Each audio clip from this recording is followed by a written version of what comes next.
Le centre-ville de Quimper est situé à la confluence de 3 rivières, l'Audet, le Ster et le Jet. Cette situation expose fortement le centre historique et économique de la ville au risque d'inondation fluviale. L'événement le plus important s'est produit en 2000, où après un automne très pluvieux, l'Audet et ses affluents sont entrés en crue simultanément dans la nuit du 12 au 13 décembre.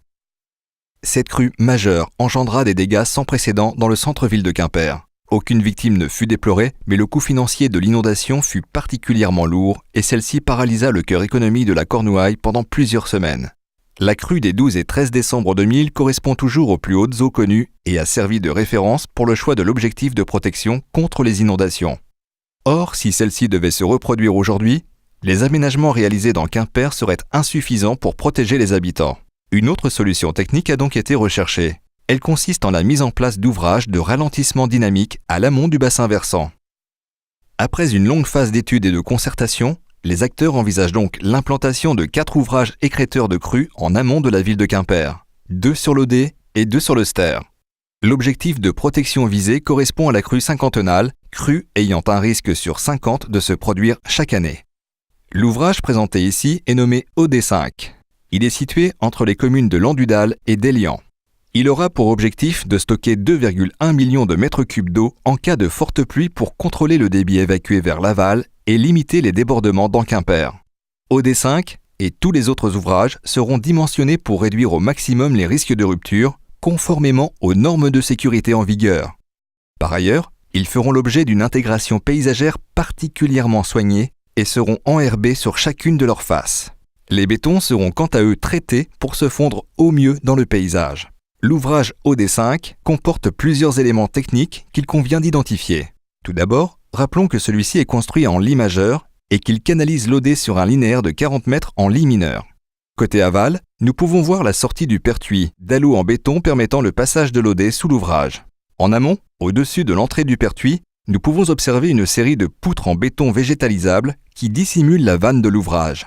Sur les hauteurs du versant en rive gauche, toujours à l'amont, nous distinguons le déversoir latéral de sécurité, nécessaire pour permettre l'évacuation du trop-plein d'eau en cas d'événement extrême dépassant les objectifs de protection fixés. Celui-ci est composé successivement d'une auge, d'un coursier, d'une fosse de dissipation d'énergie et d'un chenal permettant le retour à l'Audet. D'autres éléments auxiliaires seront aussi nécessaires au bon fonctionnement de l'ouvrage. Parmi ceux-ci, il y aura notamment une passerelle de transit à l'aval de l'ouvrage qui permettra le franchissement du déversoir latéral de sécurité par les engins agricoles. Une passerelle de transit technique sur la crête de l'ouvrage qui permettra de passer au-dessus de l'auge du déversoir à des fins d'inspection et d'entretien. Un local technique qui abritera les différents dispositifs électriques associés à l'ouvrage. Des clôtures de sécurité agricole de type bétail installées pour une partie d'entre elles le long du déversoir latéral de sécurité.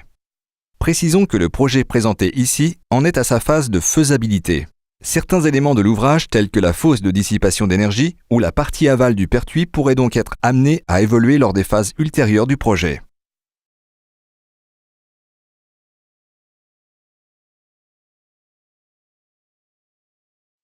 Par temps sec, avec des conditions de débit dites normales, l'ouvrage est hydrauliquement transparent. Cela signifie qu'il ne perturbe pas l'écoulement naturel de l'Audet et qu'il n'entrave pas la circulation piscicole. Cette situation va de l'étiage au débit de premier débordement, soit la plus grande partie de l'année.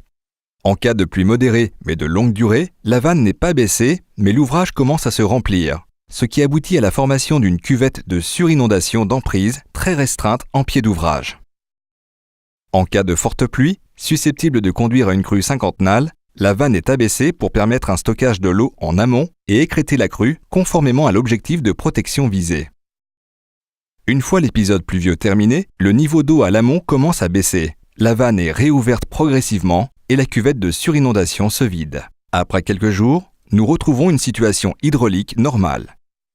En cas de pluie très forte dépassant l'objectif, pour une crue centennale par exemple, la vanne de l'ouvrage reste abaissée. La cote de protection de celui-ci et sa capacité de stockage sont dépassées. Le trop-plein d'eau commence à se déverser dans l'auge du déversoir latéral de sécurité côté amont. Il s'écoule ensuite de l'auge au coursier, puis emprunte un chenal en terre pour retourner dans l'Audet plus loin en aval. L'objectif est ici de court-circuiter l'ouvrage pour le protéger en cas de crue plus intense que la crue cinquantennale. Comme précédemment, La vidange de l'ouvrage est entamée après la fin de l'épisode pluvieux. La présence d'un ouvrage écrêteur de crue sur un cours d'eau engendre la formation d'une cuvette de surinondation à l'amont de celui-ci quand il entre en action. Cette cuvette voit son emprise augmenter avec l'intensité des crues considérées. Néanmoins, comme le montrent les cartes présentées ici, les superficies inondées en cas de crue naturelle et celles qui le seront en présence d'un ouvrage écrêteur de crue sont presque superposables. Par la suite, il conviendra de mettre en place des protocoles d'indemnisation en partenariat avec les agriculteurs et la Chambre d'agriculture pour gérer le nettoyage des parcelles surinondées après les épisodes de crues exceptionnelles. Les 4 ouvrages écrêteurs de crues ne seront mis en charge que lors d'événements pluviométriques particulièrement intenses, comme celui à l'origine de la crue de décembre 2000. La plupart du temps, ils seront donc transparents hydrauliquement et n'entraveront pas la continuité écologique piscicole. Cette réflexion autour des ouvrages est un parfait exemple de la solidarité amont-aval au sein d'un bassin versant qui constitue le bassin de vie de tous les habitants de la vallée de l'Odé. Néanmoins, ces ouvrages ne pourront porter à eux seuls la sécurité de Quimper. C'est pourquoi la capitale de Cornouailles a engagé un processus de réduction de la vulnérabilité de tous les bâtis situés en zone inondable. Les Quimpérois continueront à prendre une part active à leur propre protection.